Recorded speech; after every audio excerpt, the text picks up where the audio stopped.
Good afternoon, everybody, and welcome to this session.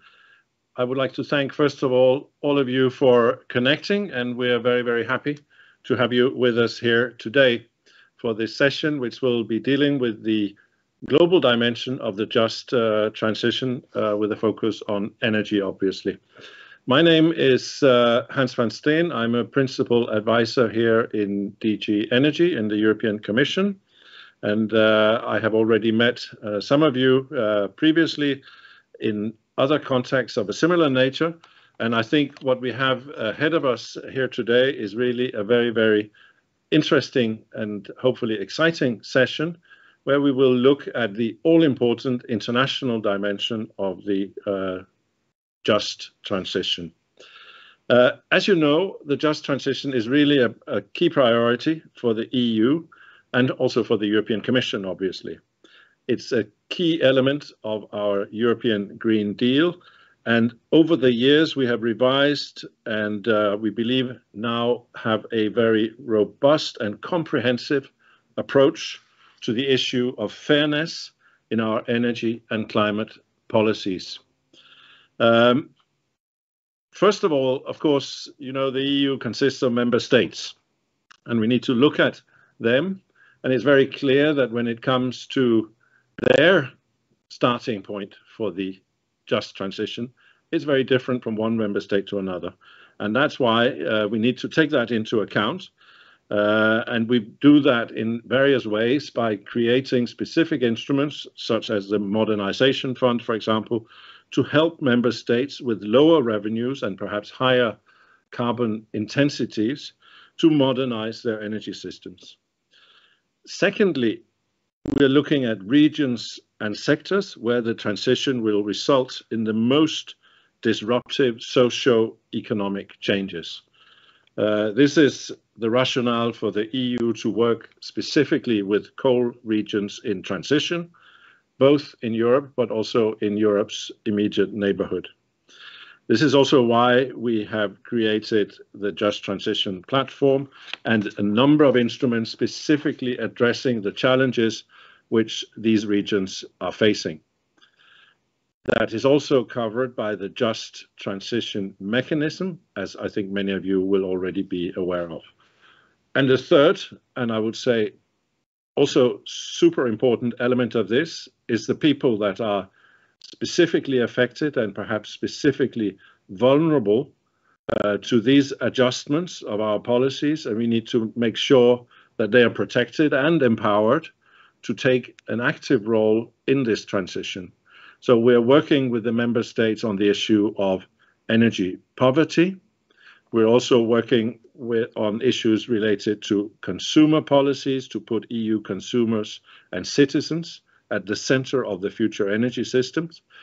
And we are very much now starting to look at the skills that are necessary for implementing the climate transition that will require clearly new skills, trained professionals, a lot of them, and we need to make sure that our workforces are prepared.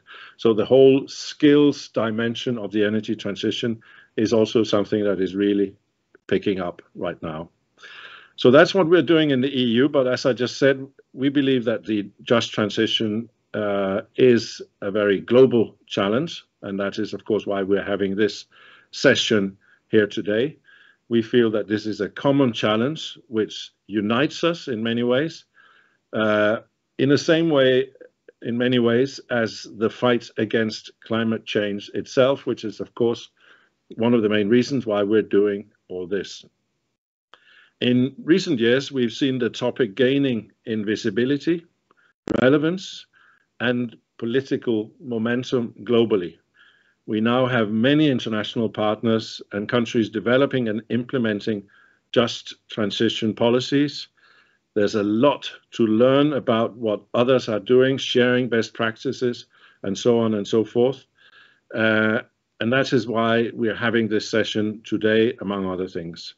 And the Commission is really very committed to share its experience globally through multilateral and bilateral cooperation, We are working very closely with the International Agency on Just Transition, and we've recently launched a Just Energy Transition partnership with South Africa, and we are looking at the possibility of doing the same thing for countries such as Vietnam and Indonesia, for example. The idea of the session today is we do a short, shall we say, world tour of Just Transition, challenges and practices to better understand what is understood as Just Transition globally, because we may not all understand this concept in the same way. We will have a focus on the phase out of coal, but we will also look at other aspects, including issues related to the situation for workers that are affected by this. And also we will look at it from an industrial perspective. We have prepared an international panel of speakers. They're all coming with very interesting and different experiences, which we hope you will find interesting. Now, before I introduce the panel, I would just like to set out how we envisage this session to be rolled out. We have approximately an hour and a half, a little bit less because I may be speaking too long, but roughly until 3:30 Brussels time. We will first hear from our panelists, and we've asked them not to speak for too long.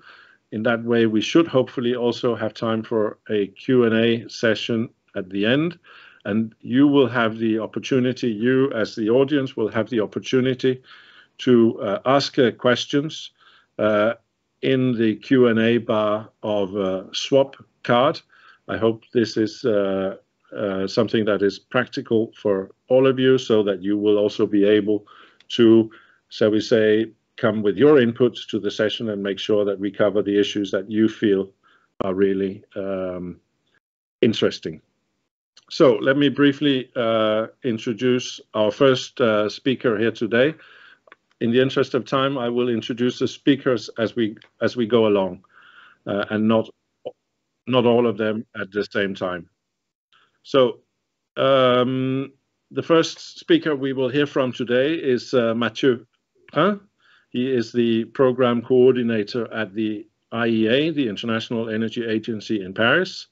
He has been notably involved in the Global Commission on People-Centered Clean Energy Transition of the IEA, who has produced recommendations ahead of COP26 last year. So, Mathieu, we look forward to hearing from you, and you have the floor. Thank you very much, Hans, and thank you to the European Commission for organizing this meeting and inviting the International Energy Agency to participate. So the IEA works for governments around the world, supporting them on energy and climate policy. And I think it's important that as we're talking here about a global just transition away from fossil fuels, and of doing this transition to avoid the worst effects of global climate change. I think it's important to mention that last year we've seen a proliferation of net zero pledges from countries and companies around the world, higher levels of climate ambition, which is all very welcome, of course, but at the same time, we're not seeing that turning into the right kind of action on the ground. And in fact, analysis from the International Energy Agency showed us last year that in 2021, CO2 emissions from energy went in fact higher, and we saw a rise in energy-related emission that was one of the highest in decades, in fact. So this is obviously not where we need to be going, and that is why our focus at the International Energy Agency has really been on implementation, on working with governments around the world to support them in implementing their climate goals. And of course, a key component of that has been about ensuring people are at the center of clean energy transition strategies, of the strategies that are required for us to reach those climate goals. So if I could ask for the next slide, please. So that is in this context that our Executive Director, Fatih Birol, convened last year the Global Commission on People-Centered Clean Energy Transition. So this commission, which was led under the patronage of the Danish Prime Minister, which was chaired by the Danish Energy Minister, Dan Jorgensen, and also co-chaired by the Senegalese Energy Minister, Sophie Gladima, brought together 30 government leaders, about 21 ministers, but also many important thinkers in this field, some representatives from labor, from youth, from civil society, from energy access, people from all geographies and all perspectives. And Kadri Simpson, the EU Commissioner for Energy, was one of the esteemed members of the Commission. So the idea behind this commission was over a 10-month long process of consultation and meeting. The idea was really for commission members, based on best practice and drawing from experience in their own countries, to boil down their wisdom and come up with a very crisp, sharp set of 12 actionable recommendations to help other decision makers understand and address the question of how do I make our clean energy policies and action more people-centered, more inclusive, and therefore more likely to deliver what we want them to deliver. So if you could ask for the next slide, please. So you are more than welcome to check those 12 recommendations on our website. They come with a database of 150 case studies from 50 countries, which were collected with the help of Commission members. But just to give you a brief snapshot of the themes that were highlighted in this work, these 12 actionable recommendations highlighted good practice across 4 main areas. Jobs, of course, with decent jobs and workers' protection as our first theme, which really focused on job creation, but also the kind of support and investment governments can give to workers and communities, especially on skills and training. I'm sure we're going to hear about that from other people present in this discussion today. But Commission member also look beyond the jobs and skills issue, which is why we were also using this broader concept of people-centered clean energy transition. And social and economic development was a second theme, which was really about how can we align clean energy transition with other social and economic development goals? So this was really especially around questions like energy access or bringing electricity access to the 600 million people who still don't have it today. The third theme was equality, social inclusion, and fairness. So this theme was really looking at how you can ensure equality, gender equality especially, and social inclusion consideration are included in all policies that you develop, but also how to ensure clean energy transition policies are designed in a progressive way without any impact on more vulnerable population. And finally, our last theme was people as active participant. And in this theme, really, the recommendation looks at ways to involve the public through participation and communication, as well as drawing on behavioral science to design successful behavior change policies. So this was a very successful process. It brought very many different actors around the same table, and I would like to stress here that we cannot underestimate the importance of international dialogue among diverse stakeholders to really achieve the aims of this global commission. So in this respect, if I could ask for the last slide, please. In this respect, I would like to finish by mentioning a new initiative from the IEA this year, which was convened by our executive director earlier this year, which is the IEA Clean Energy Labour Council. So this Labour Council really brings together representatives from labor unions from some of the most important trade unions around the world. It is co-chaired by Sharon Burrow, who is the General Secretary of the International Trade Union Confederation, and it's also co-chaired by the General Secretary of the Congress of South African Trade Unions. And this new IEA Clean Energy Labour Council is really meant to be an informal platform of exchange to really bring the voice of the labor in our work here at the IEA. This Labour Council has got no end date. We really see this as an ongoing dialogue, and the most similar initiative that we've got at the IEA is an Energy Business Council, which was created 13 years ago to promote dialogue between the IEA and the business energy community.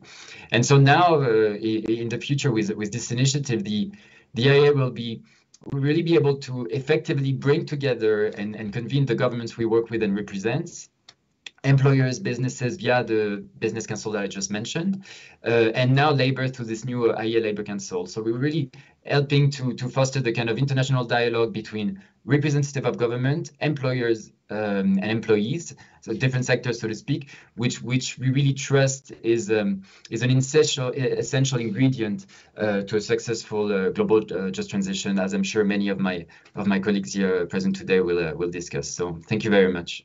Thank you very much, Mathieu. Very useful overview of some of the activities that the IEA has initiated recently. And as you said, I mean, we from the Commission and our Commissioner Kadri Simpson has been very pleased to take part in the Global Commission on People-Centered Clean Energy Transition. I think it's another example where the Commission and the IEA is working very closely together, and I think this is really important in something like this because, of course, in the IEA you have the possibility of a larger global reach out than we have here in the Commission. But on the other hand, I think we also have experience with a lot of these things already in the EU that we can bring also to your work there. So I think it's very good that we are working together on this, and we continue to continue this cooperation. Now, I would like to pass the floor to Lena Olsen. She's a senior program and operations specialist at the ILO, the International Labour Organization. And last year, Lena co-wrote a user manual to operationalize the ILO guidelines on just transition, which aims to help workers, organizations to engage in policy discussions at all levels and shaping the just transition. So I think we will stay with the people aspect of the just transition. Lena, I'm very happy to give you the floor for 5 to 6 minutes. Thank you, Hans, and thank you for the invitation to participate in this panel. And good morning, good afternoon, and good evening to all those that are listening in to this event. I would like to talk a little bit about the ILO approach to just transition and some of our tools that we use in the work on just transition.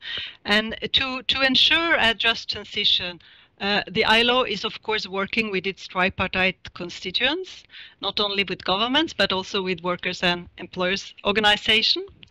And in this work, having a coherent policy framework is really important, and also crucial to have a climate neutrality, and also, as colleagues have mentioned, leaving no one behind.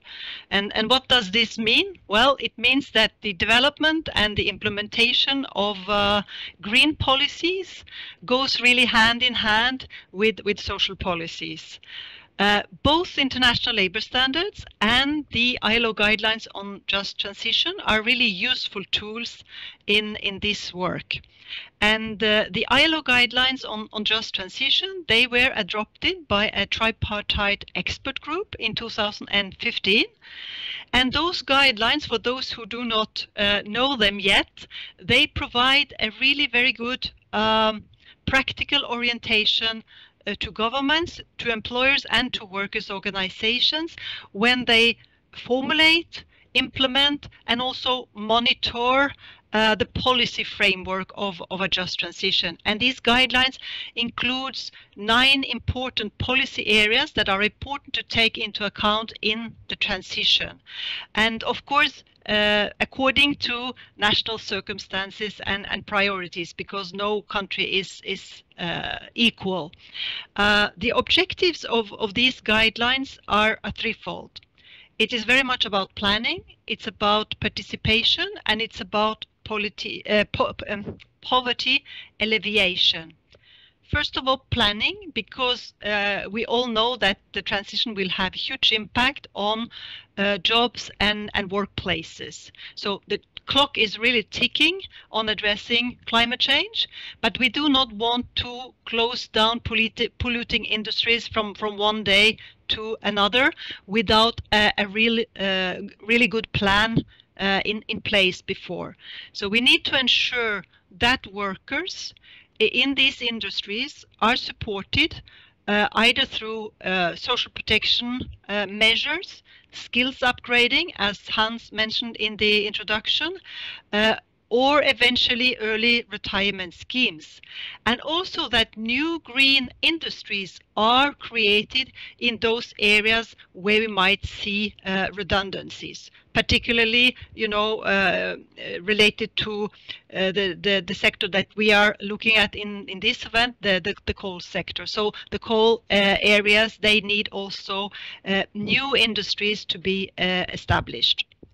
So there will be no just transition only by default, but we need a designed and planned transition.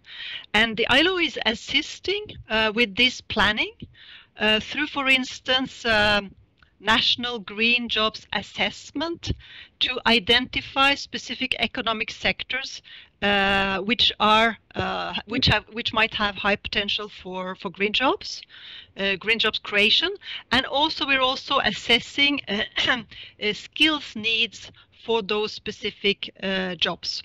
This might of course be challenging, since we know that from experience that transitions take time. And I think that the German coal transition is a good example in this perspective. We know that that transition has taken decades.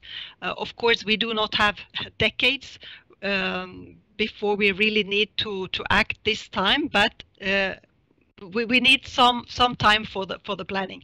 And of course, we need participation by the world of work, by governments, but also by workers and employers organizations through social dialogue at all levels. And for us, social dialogue is really a precondition for just transition. And this is particularly important to gain public support for the transition, as we heard yesterday, stressed by the vice major from Bytom in the Silesia region. He really stressed that. And knowing that global democracy is in decline, currently less than 50% of people are living in democracies. And we've also seen with the COVID-19 pandemic, a suspension of certain liberties through, for instance, lockdowns and travel restrictions. So we really need a more participation by people. When we look at those measures combined with, for instance, the increasing commodity prices that we see now, mainly due to the war in Ukraine, this might threaten, to increase riots and political upheaval. So social dialogue has proven as a really tested tool for both an inclusive, sustainable and resilient transition, but also for peace. And last week we published a first flagship report on social dialogue and collective bargaining, really showing that these tools have played an important role in reducing the impact of the COVID-19 crisis on employment and earnings, and they can have the same role related to climate change challenges. Because, and finally, just transition is really about poverty alleviation, poverty eradication, and leaving no one behind. It's really about improving working conditions and living conditions. It's what we say, it's about decent work. And in an ILO perspective, just transition has two main dimensions. It's the process and the outcome. It's about how we are driving along the road towards a greener future. And it's about also the destination we want to arrive at. Preferably a destination with a decarbonized economy, but at the same time with decent work for all. So thank you. Thank you very much, Lena, for this. I think very interesting presentation about how you from the ILO are engaging now in the conditions in which this transition takes place, focusing obviously on the conditions for the workers who are directly affected by that. And I think you gave a very clear impression of the many things that needs to be taken into account when we go about that. And also I think what you said, that of course this is not something that will happen from one day to the other, and I think that is very much true. On the other hand, we also know that we have some really urgent challenges that we need to address. So we need to get on with it, and we need to share the experiences that we have. So it's very good to see the ILO is fully engaged in this. So thank you very much for being here today. I'm now going to turn to the specific region of Southeast Europe, and I will ask Sonja Risteska, who's a project manager for Southeast Europe at Agora Energiewende, which is a think tank which is looking on many things, but among those things also what's going on in the Western Balkans as regards just transition. And I think Sonia, this is what you are specifically engaged in these days. So we look forward to hearing from you a little bit the situation there, which is of course in the immediate neighborhood of the EU, and as such we are very interested in this. So Sonia, I'll give you the floor for 5 to 6 minutes as well. Thank you. Thank you. Thank you again for inviting me. Apologies up front. I have a lingering cough from being ill, so if you hear that, sorry up front. Next slide, please. So yes, I will be discussing the region of the Western Balkans, which is quite small, I would say, but very much relying on fossil fuels and especially on domestic lignite. We in Agora and Rajiv, and they said, work on many things in the decarbonization processes in our economies, and of course we focus on the one which is most polluting, and that's the power sector. And my job is to provide the know-how and to gather the experience from the region of the Western Balkans as well towards Berlin and Brussels in order to be able to find these holistic solutions when we are discussing the power system transformation and the just transition. I mean, we heard before about the just transition processes, but of course the other side of the coin of that is the actual phasing out of the polluting fuel, in this case mainly very dirty lignite. And the region of the Western Balkans, there are 6 countries there, and only one doesn't have coal, that's Albania. All the others, Bosnia, Herzegovina, Kosovo, Montenegro, North Macedonia, and Serbia, are all quite dependent on this fuel. As you can see basically on the slide, the power sector in the Western Balkans is very old. Most of the units are older than 30 years, so they are from the time of ex-Yugoslavia, and there isn't much of a diversification. The countries are either relying on coal and or some on hydro.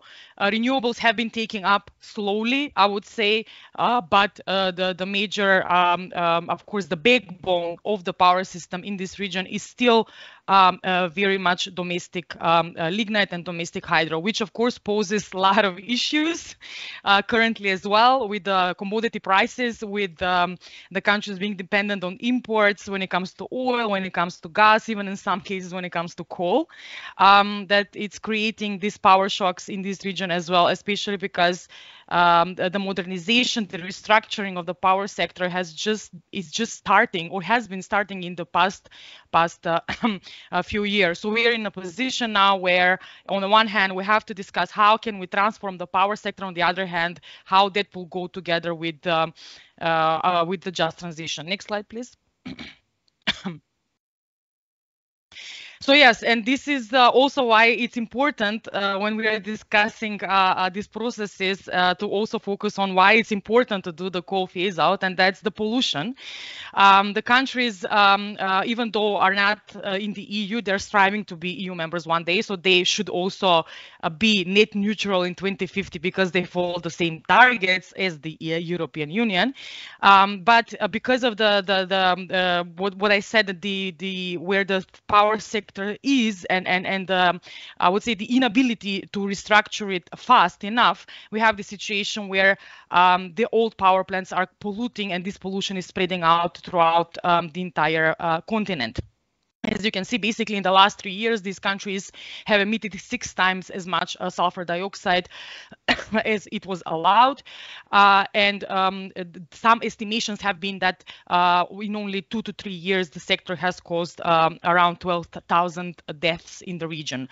There are 3 open cases for non-compliance within the Energy Community Secretariat against 3 countries for this very high pollution. That's against Bosnia and Herzegovina, Kosovo, and North Macedonia. So this means that we are really at I would say the crossroads where there needs to be finally a solution that we need to start with the coal phase out processes immediately, so that the power sector that can then do this leapfrogging towards renewables. Next slide, please. And this is what we've been working on. Of course, this is only just one of the many, I would say, solutions being proposed, being discussed within the platforms like this, in the countries themselves, etc. Of course, the war in Ukraine also has a tremendous impact on this region as well, especially because lignite is the domestic fuel. So a lot of stakeholders want to keep on using it as a security of supply. A solution, but of course this is, as we see, because of how old the power sector is, and because of the pollution, and because of the issues that this region is facing, that this is not neither a short-term or a long-term I would say solution for the region. Next slide, please. So we've been working on scenarios of how can we actually do this coal phase out. Can I have the next slide, please? Because I cannot see it. Yeah, great. So yes, we've been working on scenarios of how this can be done. I think it was Lena before me who said that, of course, these are not processes that can be done in 1 to 2 years. And that's why it's really, really important that we start doing this now, so that in 20 years, we can actually have a power system which is stable, which is secure, and which can actually provide affordable energy, affordable electricity to all citizens. Of course, lignite exit is feasible from security of supply perspective if it is accompanied by the rapid scale of renewables. The region of the Western Balkans has really great technical opportunities when it comes to renewables. The IEA has reports on this, IRENA has reports on this, especially when we are discussing solar, because of course it's in the south, which are still being mainly untapped, and the sector is just now being sort of developed. Enhanced interconnections, it's a small region. Regional power integration is actually very important, and it needs to be really supported also by the EU, I would say. Also the regional power market integration, the integration with the European electricity market as well. Of course, also the strengthening of the existing hydro storage and limited investments in hydrogen-ready power plants. So I will stop here. I just wanted to give you a bit of an overview in just like 5 to 6 minutes about the region that really is now starting to do these whole processes, and it needs, I would say, help from the bottom up, but also from all the international actors to actually get to a point where in 20 years we have a renewables-based power sector, and when the just transition is not just something that is a saying, but it's actually really being well delivered. Thank you. Thank you very much, Sonia.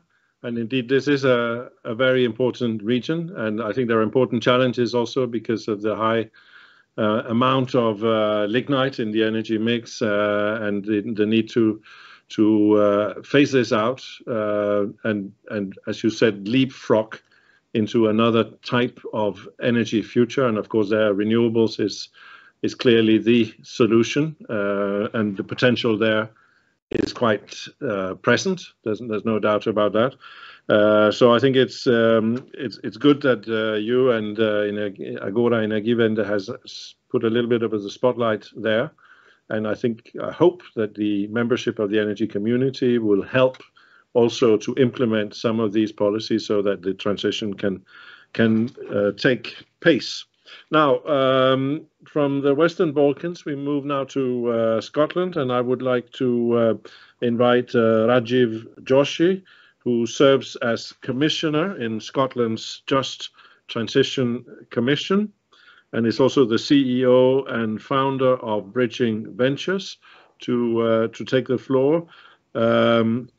He's also, you'll probably explain a little bit about this organization, but I think you are also the lead author of the report called The Decisive Decade, which I think is a very telling title, because I think we are actually right now in the decisive decade. I suppose this is the meaning of that, but maybe you'll explain that as well, because this is about organizing climate change.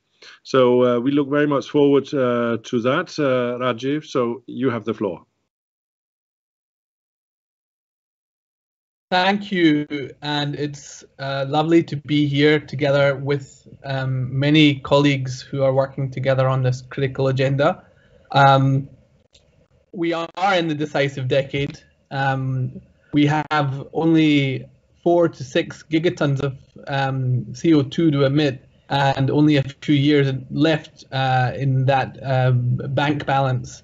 And if we don't manage to maintain a halving of emissions by 2030, we are going to see scenarios that will be quite catastrophic for large populations around the world, and therefore we do look at this agenda not just as an agenda that we are shaping, but an agenda that we are really now delivering. And that's why I think the concept of a just transition, and then the notion that the just transition is both a process, a way of actually getting to a place and navigating that reality, but it's also an outcome is absolutely critical. Where are we now? Well, I mean, I think we are standing in a moment where we also face the biggest energy crisis that we have since the 1970s. We're seeing, you know, I'm currently in the United States for a large meeting of climate leaders, where fuel prices have also been spiking. Doesn't hurt the wallet as much as it does in Europe, I think, right now, because of the relative price of energy. But we are going to see a deepening of that crisis probably into the fall and into the winter, and that's going to have significant impacts, particularly as people turn out in key elections around the world. So we are navigating the transition, but also in the context of an energy crisis. That crisis is also having a significant social impact and also affecting other adjacent sectors like the food sector. And I think we are also facing potentially one of the largest food crises that we've seen since the financial crisis, when we had the perfect storm that has now again fallen upon us as we start to exit this pandemic. But we need a really clear vision, I think, of where it is that we're going, and this is for our work on just transition absolutely crucial.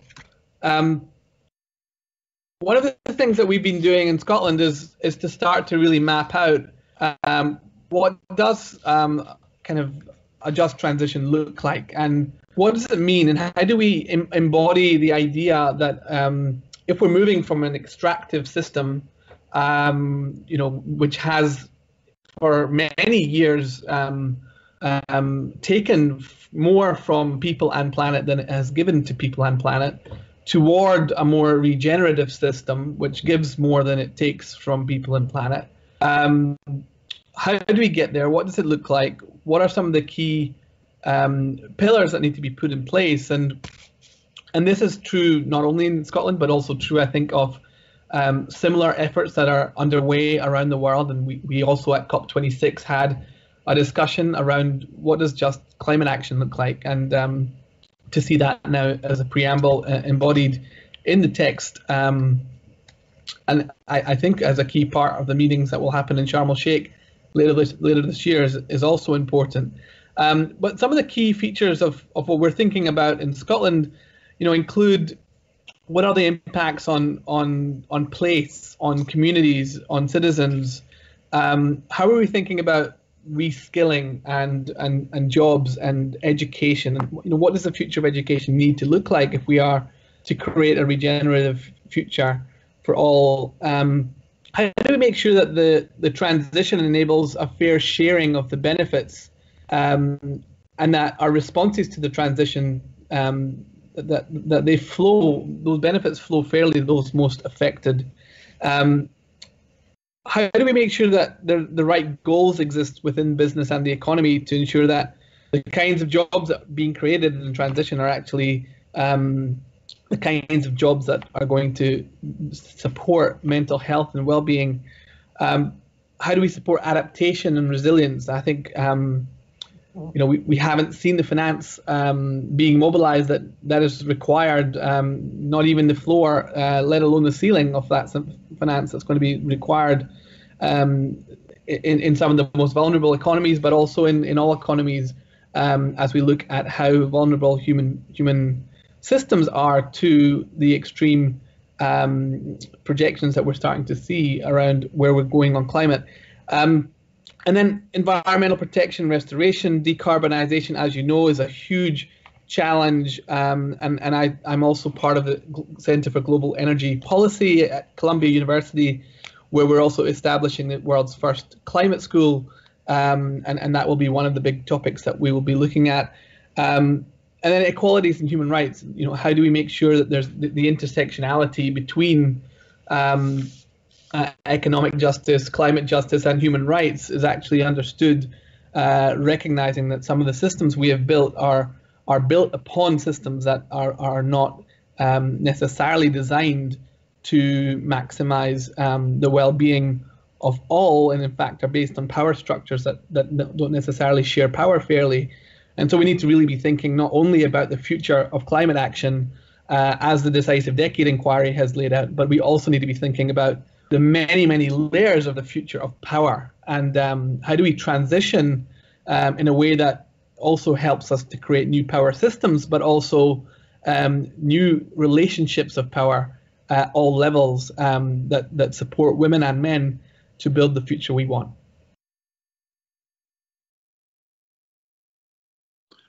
Thank you very much, Rajiv. I think, again, some really, really important considerations there. Thank you also for reminding us that we are actually right now in the middle of, I think, what we have to see as an energy crisis.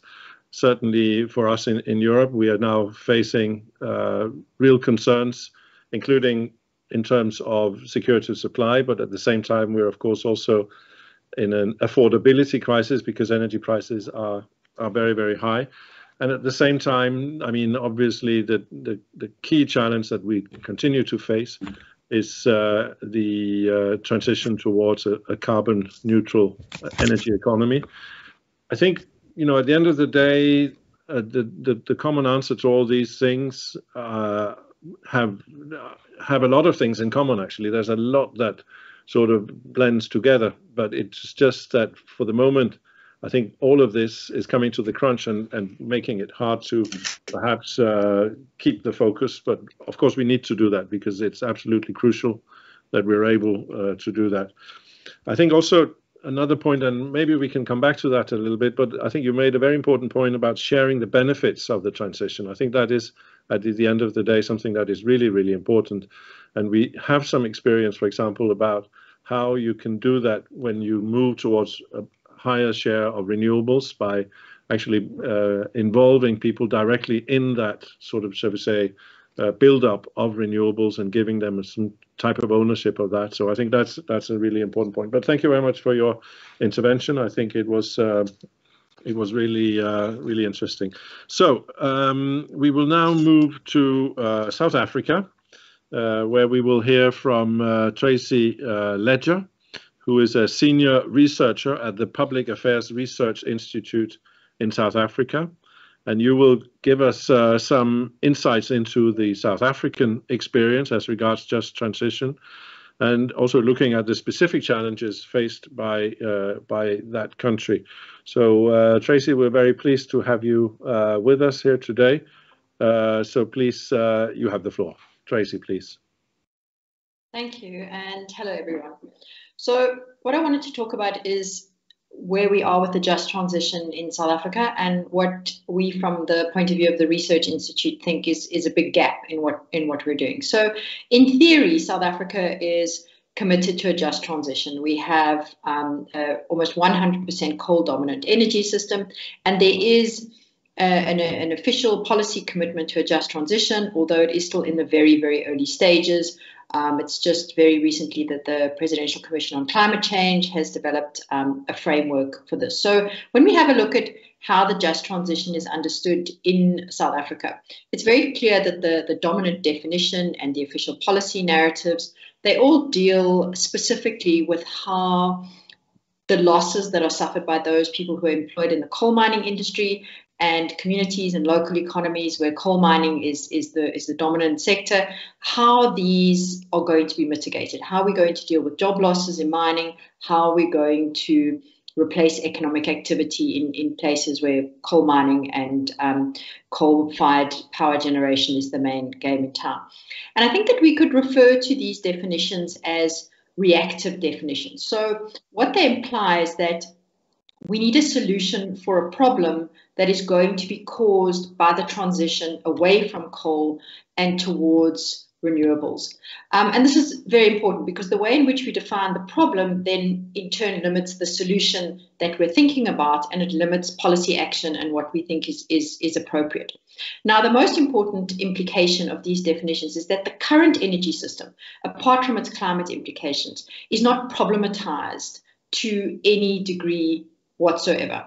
So the current form of the energy system, and specifically the way in which it delivers the benefits of electricity to households, small businesses, and other end users in South Africa, is not problematized at all in this definition.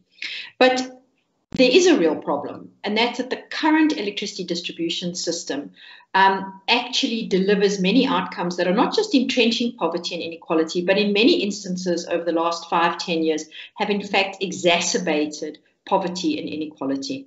And I think there are important issues here in South Africa because South Africa has a much higher household electrification rate than the average in sub-Saharan Africa or in many other developing countries. We've got an 86% household electrification rate, but universal enabling access, which we would define as access to electricity that can actually facilitate an improvement in standards of living, that can help to support additional livelihoods, support economic opportunity, is in fact declining. So the real problem that needs to be addressed in the transition in order to make it just is not just in respect of the generation of power, but in the distribution system, how end users actually access that system. And specifically, it is about how we can incorporate Sustainable Development Goal 7 into our definition of a just transition. The main reason why universal enabling access in South Africa is declining is because the issue of exactly what constitutes affordability has never been addressed. So everybody says we want affordable access to energy, but nobody says if a household pays this much or has to pay this much, then it's affordable or unaffordable. And specifically, poor households in South Africa, and there we would put 55% of South African households live below the upper bound poverty line, and 1/4 live below the food poverty line. In order for electricity to be able to generate positive socioeconomic benefits, in order for it to really contribute to a universally just transition, poor households need to consume much more electricity than they currently do.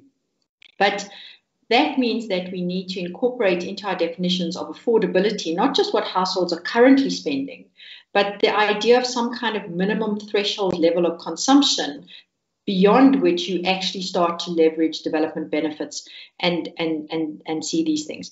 And it's the cost of that threshold level of consumption that no one is thinking about.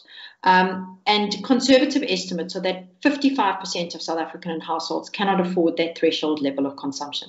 So we might transform our generation and source of energy. We might do all of the good things that are required to address jobs in coal mining sectors and coal mining communities. But if we don't address that absolute barrier to access, then we are not going to end up with a transition that actually supports poverty reduction and inequality. And I'll stop there. Thank you very much, Tracy. I think it's a very important point that we need, of course, to look at all the consequences of the energy transition. It's not just about changing the way in which we, for example, generate our electricity. It's also about making sure that, you know, the social impacts of all that will be beneficial for everybody. And I think the whole issue there of affordability is an important one. I think the key thing though here is that as we see now, most renewable systems today are able to deliver electricity at costs that are either the same or lower than many, shall we say, fossil fuel systems. So that, of course, there are some initial investments that needs to be taken care of. But once it's up and running, I think, you know, the price of generating electricity using more sustainable systems should be sort of helping to make the transition just also from that perspective. But maybe it's something that we can come back to as well. I would now like to turn to our last speaker of this session, and this is Catherine Cobton. She's the president and CEO of the Canadian Steel Producers Association. And she will give us, first of all, obviously a perspective from North America, but maybe also a little bit more of a perspective from the industry side of things. And it's, of course, an industry that is carbon intensive, namely the steel industry. So, Catherine, we look forward to your intervention, please. Thank you, Hans, and hello, everyone. Really appreciate the opportunity to be here to offer the steel industry in Canada's perspective into the discussion that you're hosting today. Obviously, I will focus more on the industry piece, but I thought it was important to offer some perspectives on just transition from Canada, since I don't think any other Canadian will be providing that. If I may go to the next slide, please. So in terms of the low carbon transition that we're facing in Canada, the first point I wanted to make to you all was just to recognize that Canada has legislated a 2050 net zero target as a country. So this is no longer just aspiration, but it's actually the rule of law and the law of the land, if you will, to be net zero by 2050.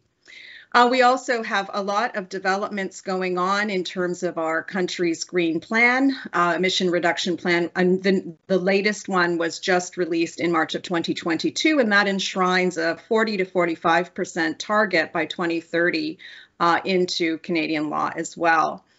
And it elaborates a whole range of policies, programs, regulatory areas that I think you may be interested in. An aspect of this, of course, is the Just Transition Consultation. Canada's deep into this. It's been months now of seeking input and views of various perspectives of various stakeholders, from everything from sort of what principles should be adopted in Canada to what advisory mechanisms need to be in place to what support systems, etc. I would invite you to visit the website I'm identifying here if you'd like more information. I'm by no means an expert on this, so I hope that that at least gives you what your a starting point in terms of what's happening here. Next slide, please. In response to changing expectations of our marketplace, of the steel market, of our employees, of our communities, and frankly, our governments, the Canadian steel industry came together in, I guess it would be about early 2019, to really think about our, climate change. Is it going to be an existential threat to our business, or are we going to embrace it and do the necessary changes and transformation required as an industry? And in March of 2020, the members of the Canadian Steel Producers Association, by the way, we represent 100% of the steel production in Canada. So everybody came together and mapped out a net zero vision and a plan for how do we get there by 2050.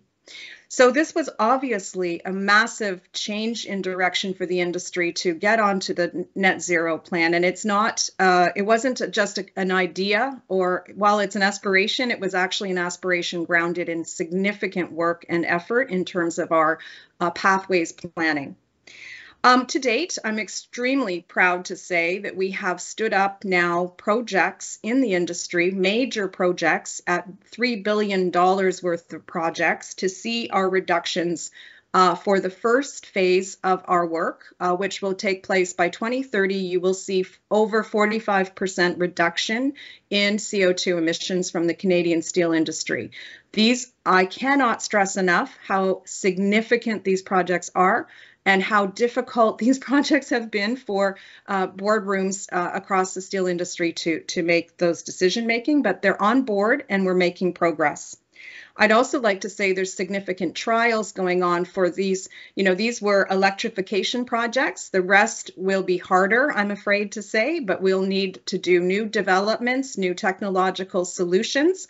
And we're also seeing a lot of activity in the Canadian steel industry in this regard. For example, we saw the first hydrogen test in a DRI plant. I think it's the first one in North America. It's certainly the first one in Canada. And we've also done some at-scale trials of replacement of blast furnace met coal with actually biocarbon. So like real things are going on the ground.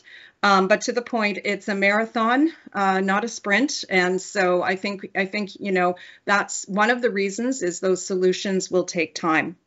I invite you to take a look at the details of our climate call to action on our website if you're interested. Next slide, please. So just very quickly, I thought I'd identify what the industry came to in terms of conditions for success in order to have any chance at all of meeting our aspirational goal of net zero by 2050. So the first point I want to make is every company has a slightly different view of how they're going to get there. They have different investment strategies, they have different core asset bases in place, etc. So I just want to point out that is going to be a range of solutions, not a cookie cutter approach for the industry. Obviously, a big part of our agenda is finding alternatives to fossil fuel usage, but also not as an energy, but as a reducing agent, of course, in steel production. We do need alternatives to metallurgical coal. And so we're looking at, hydrogen and biocarbon, as I've mentioned. We also, of course, need alternatives to our existing energy offtake. So renewable natural gas and hydrogen as well could play a role. We have many other ideas of where we need to go, and I list them all here. I won't have time to go through them all, but I'd like to highlight, of course, that getting more access to low or zero carbon electricity generation is also critical, a key part of our plan. Last slide, please. So I just want to identify that we have an ambition and we have the building blocks, I believe, in Canada for net zero. This will not be easy. This is a very significant transformation of the industry. It will take time, but we are sort of looking for an all hands on deck to support and ensure that the pace and the scale and the partnerships we need are in place to support not just the industry, but also obviously our employees and the communities in which we reside. Thank you. Thank you very much, Catherine, for that account of the situation in Canada on the steel industry. So what I take from your presentation there is that Canada is pretty much facing the same challenges as we here in Europe when it comes to the steel industry. It is a sector which is, of course, energy intensive and not easy to decarbonize. It will require probably a number of different technologies, and I think you listed many of them there. And I think on some of these, we can certainly work together, also, shall we say, transatlantic, and we would be very happy to do that either bilaterally in the cooperation that we have with Canada, but also in international fora, like, for example, the Clean Energy Ministerial or other fora where many of these issues are being discussed.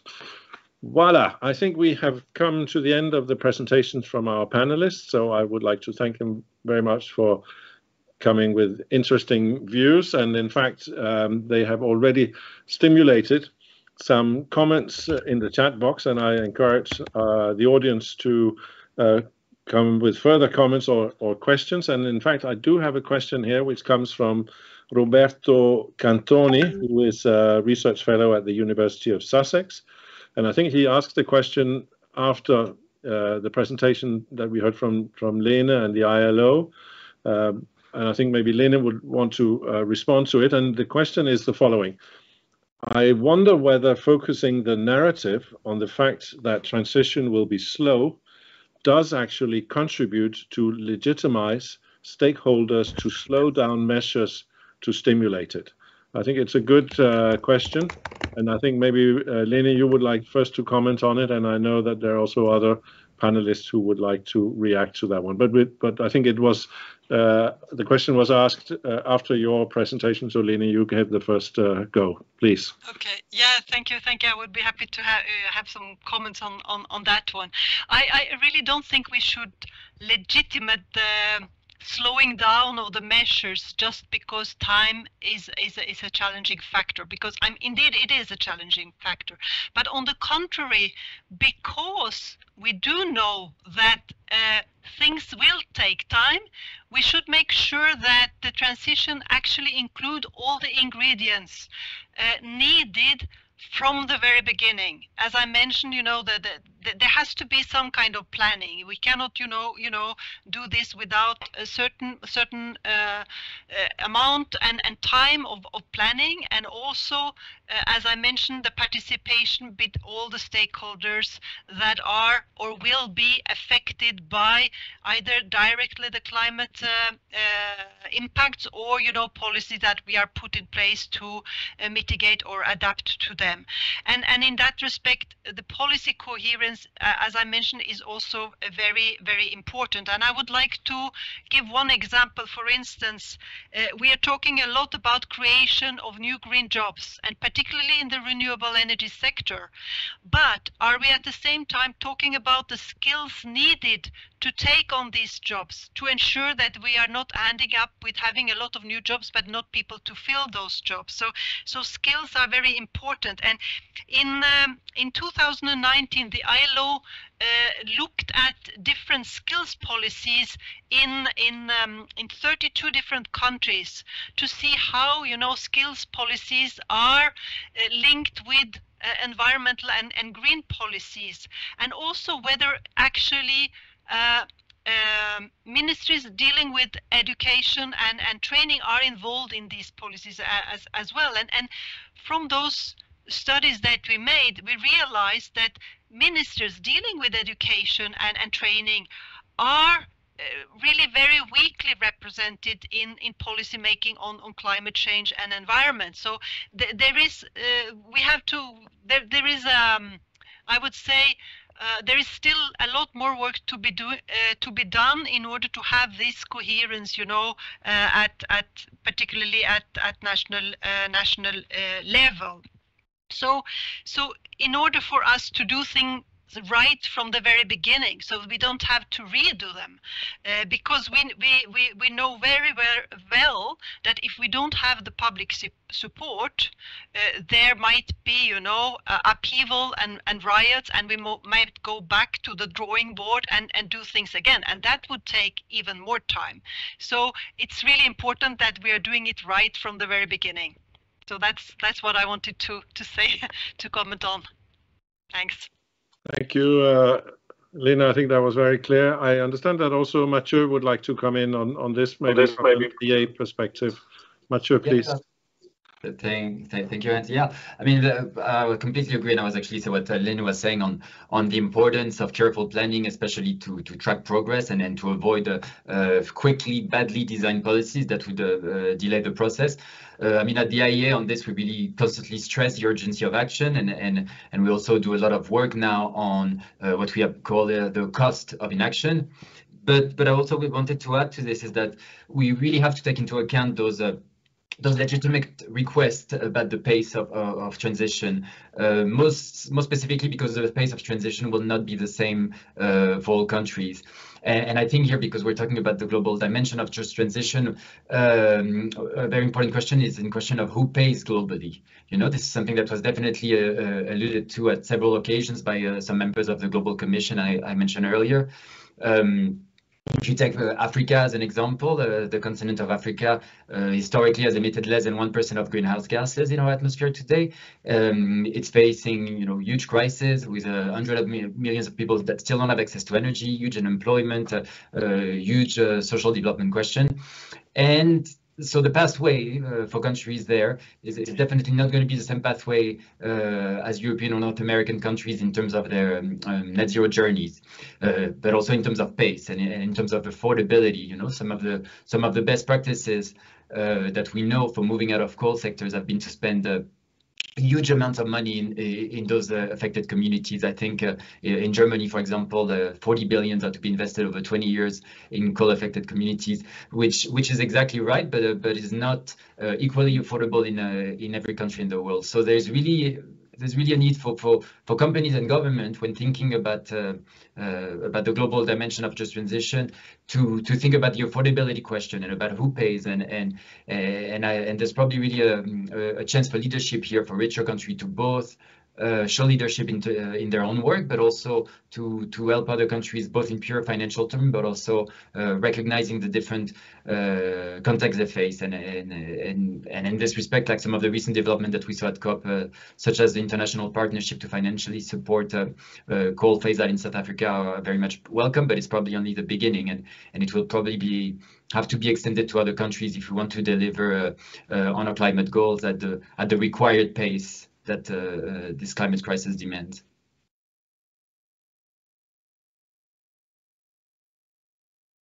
Thank you very much, Mathieu. I think those were really very pertinent remarks there, and I think actually it also almost replies to another question that we've had in here, but I think it is super important to talk about the whole issue about paying for this transition, because obviously this, at the end of the day, as in so many things in life, is often where things come really to the crunch point. And I think we have the question here from Michelle Lloyd. Could something like the Coal Regions in Transition platform be replicated outside the EU with additional support, focusing on the issue as regional problems has been a success for the EU? What would it take to do the same in coal regions in Southeast Asia, Sub-Saharan Africa, or South America? Yes, I think we have very good experience in the EU with the coal regions in transition. There is financing available from the Just Transition mechanism. There is a understanding in the EU that this is a common responsibility, the energy transition, and for that reason, there has been a political willingness to finance these things.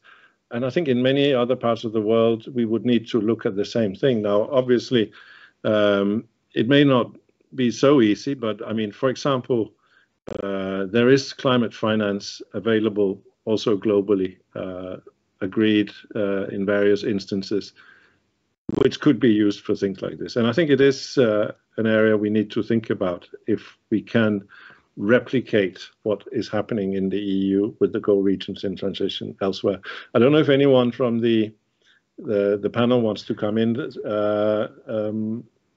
Sub-Saharan Africa was specifically mentioned. So Tracy, how do you see this from an African perspective, perhaps? Because you were also in your presentation talking about the issues of affordability and financing the transition, which is, I think, a key issue here.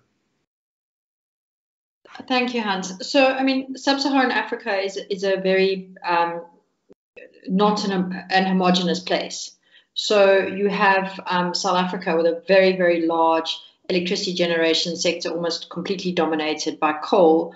But in other countries, sort of outside of Botswana, which is a very small place, in Namibia, outside of that, you see a very different sort of energy system, where in many of those countries, the challenge is not so much transitioning from an existing well-established system to a different kind of decarbonized system. It's in fact electrification. That is the challenge. But obviously, there's a way in which what kind of infrastructure then supports an increase in electrification that is based on renewable sources rather than on coal. So I think the decarbonization challenge is particularly significant in South Africa rather than the rest of Sub-Saharan Africa. So I think there's a little bit of a problem with lumping things there. And then I think, there is the issue, certainly in South Africa, that whenever you have large amounts of money available for infrastructure investment, there's always the risk of rent seekers. on these things and diversion of these. We've seen that very well, what happened with our two gigantic sort of white elephant power stations that we have now with the World Bank loan.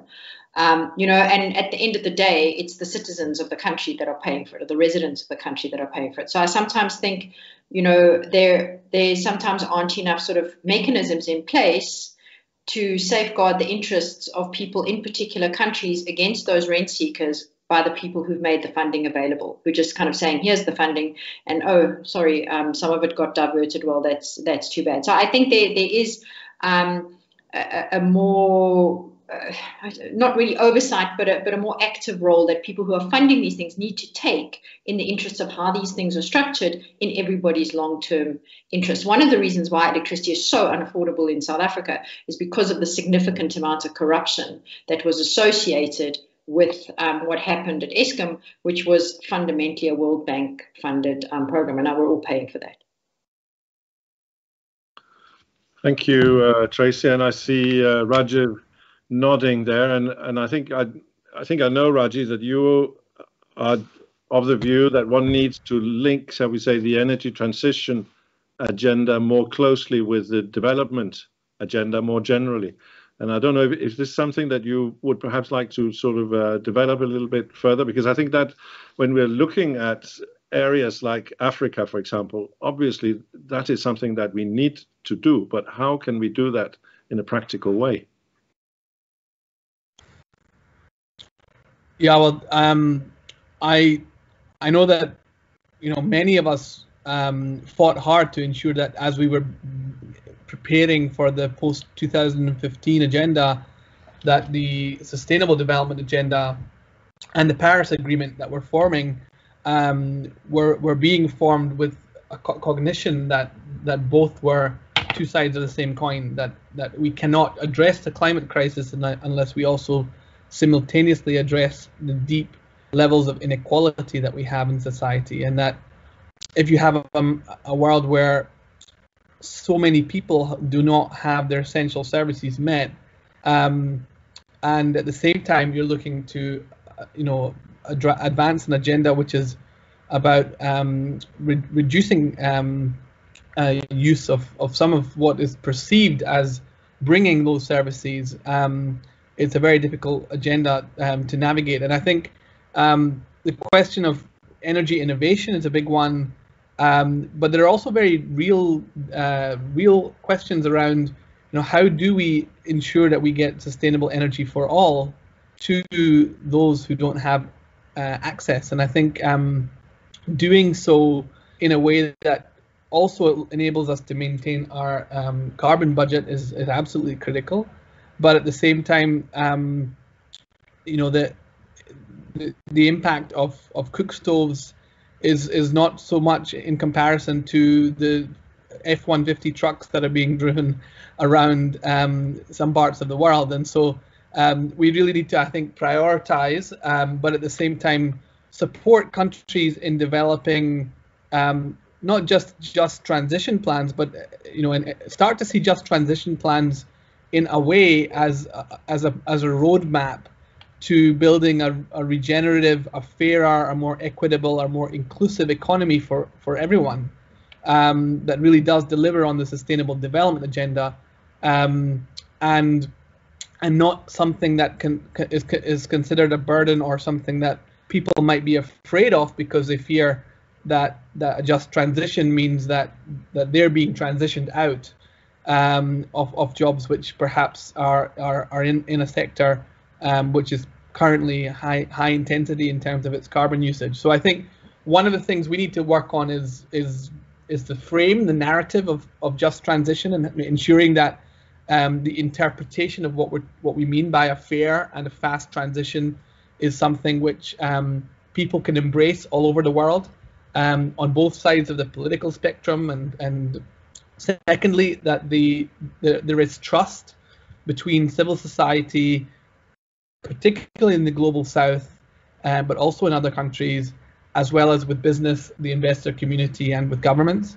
And thirdly, that there's accountability for this transition. And that accountability, you know, it requires us to have the right metrics in place, it requires us to, and I know that, for example, the former Environment Minister of Canada is leading this, Catherine, who's here in Miami for the talks on climate, is leading this process with the United Nations to really figure out, how do we make sure these commitments that the non-state actors, which we need if we're going to get to net zero, that those commitments are real and they're not greenwashing. And so that accountability is absolutely critical.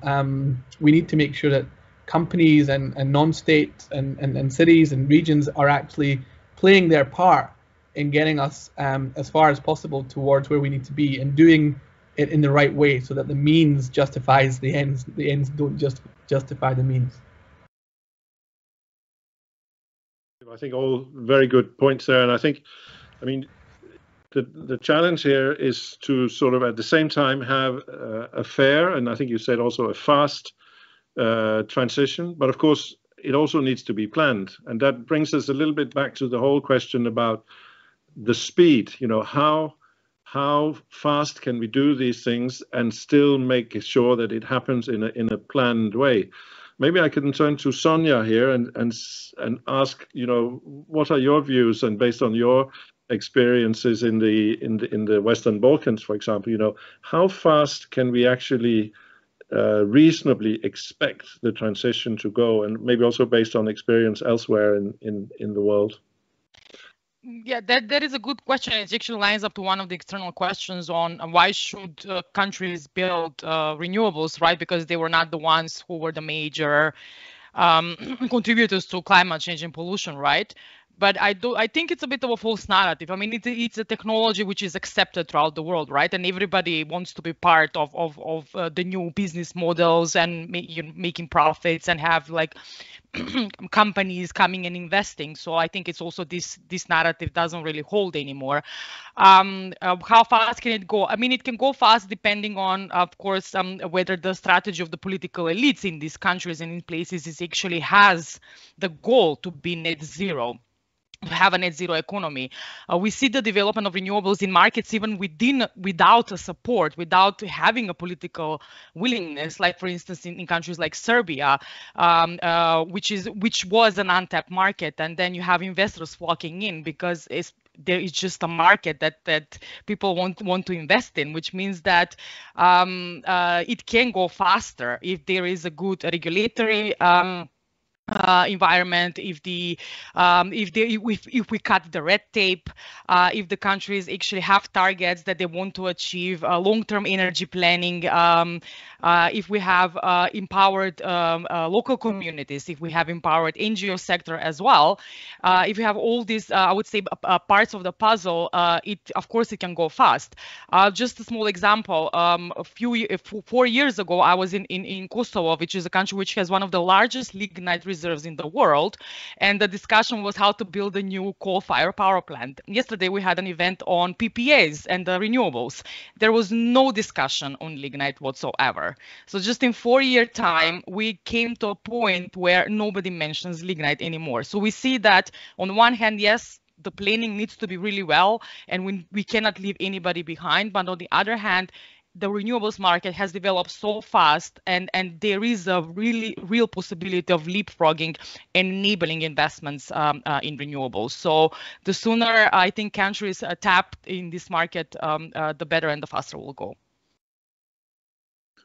Yeah, I think all very good points, and in a way also an optimistic view there that it is actually possible at least to move the discussion.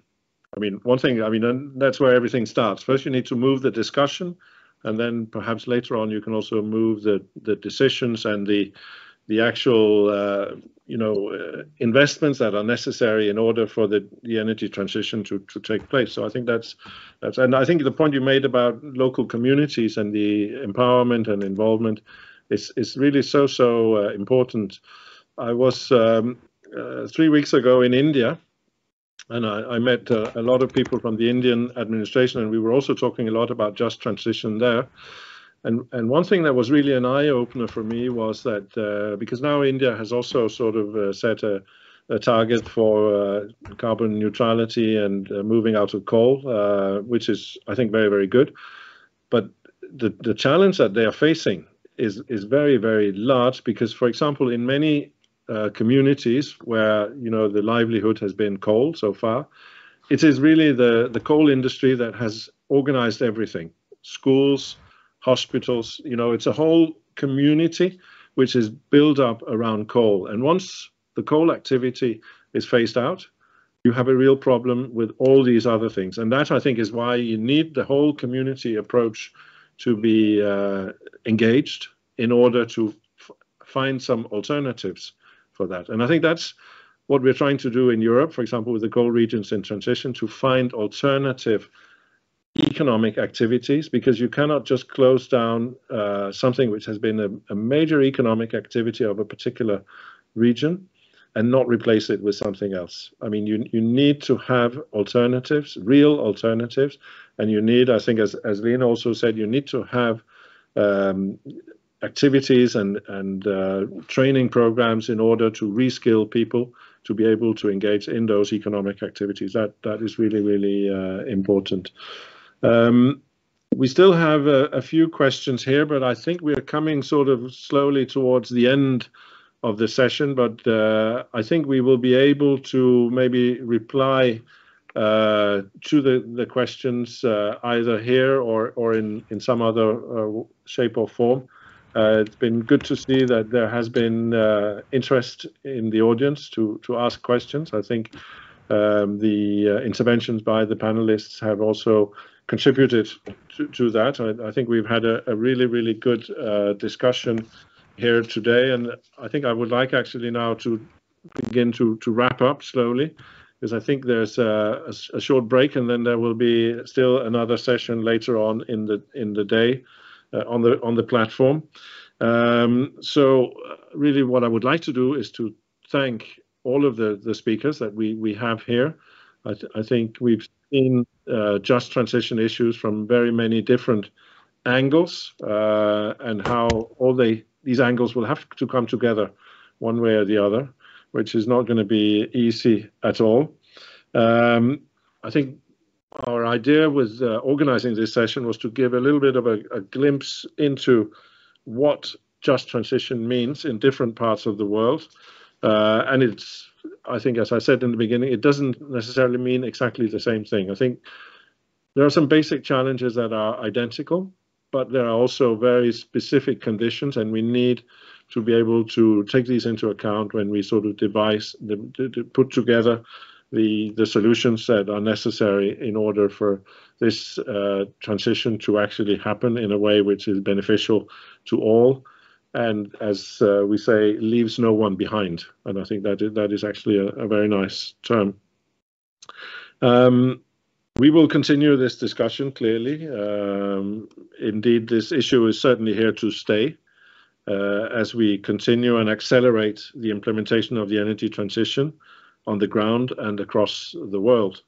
I think we're now probably entering, and I think that was also what Rajiv said, and the title of his book, we're entering the decisive moment. This is now that we need to do all these things. In Europe, we have set ourselves the ambition to be climate neutral by the middle of the century. Many other parts have done the same. Some parts of the world slightly later, but it is clear that in any case, decisions need to be taken now. It's not possible to wait because things take time, and especially if we want to have this also, as we've discussed, as a planned transition, and not something that just happens in a unplanned and disorganized way. It will affect the way that we produce energy. It will affect the way we consume energy. It will affect the way that we go about our daily lives. It will it will affect the way that we travel, so on and so forth. It will be really a fundamental change, and especially in those regions that have so far relied very heavily on carbon-intensive industries. And that's why the whole business about fairness will have to play a really central role in our policies as we move ahead. We will have a COP27 coming up, and I'm sure, again, the whole issue of just transition and fairness in our overall climate policies will again take a central role for good reasons. I think it is good. And this will yet be another occasion to have a dialogue also at international level, similar to what Mathieu explained in his first intervention, what the IEA has done, and which we here from the Commission have contributed to. But that dialogue is absolutely essential to carry on, because in that way, it's also a signal that we are aware that this is not, shall we say, equally easy for everybody. There are different challenges depending on where you are in terms of your energy situation, and that has to be accepted and taken into account. We, of course, hope that we will be able to make good progress again in COP27. We think COP26 in Glasgow did actually make some real progress here, for example, on the issue of phasing out or phasing down coal. It was perhaps not, one could always want a more ambitious wording, but at least the topic was there and accepted as one really key element in the fight against climate change. So I think that's good. We hope for COP27 we can continue this discussion and maybe take another step. And we believe that international dialogue is absolutely crucial when it comes to making progress on these topics. Until we get there, I would like again to thank all the panelists today, and maybe, I don't know, you can give them a virtual round of applause. I don't know how that works, if that's possible, maybe not, but I think they are all smiling, so they know that, I hope they know that you've appreciated their presence here today and the contributions they've made. So I would like to thank the audience for being very active. I would like to thank again the panelists, the organizers also, both my colleagues here in the Commission, but also the other people who have been very helpful in setting up this from a practical point of view. I think we've managed to master the technical performance here in a way which hopefully has also made sure that the messages have come across to everybody out there. So thank you very much for being here, and we look forward to continuing the discussion. Thank you to the panelists, and have a nice rest of the day. Thank you very much.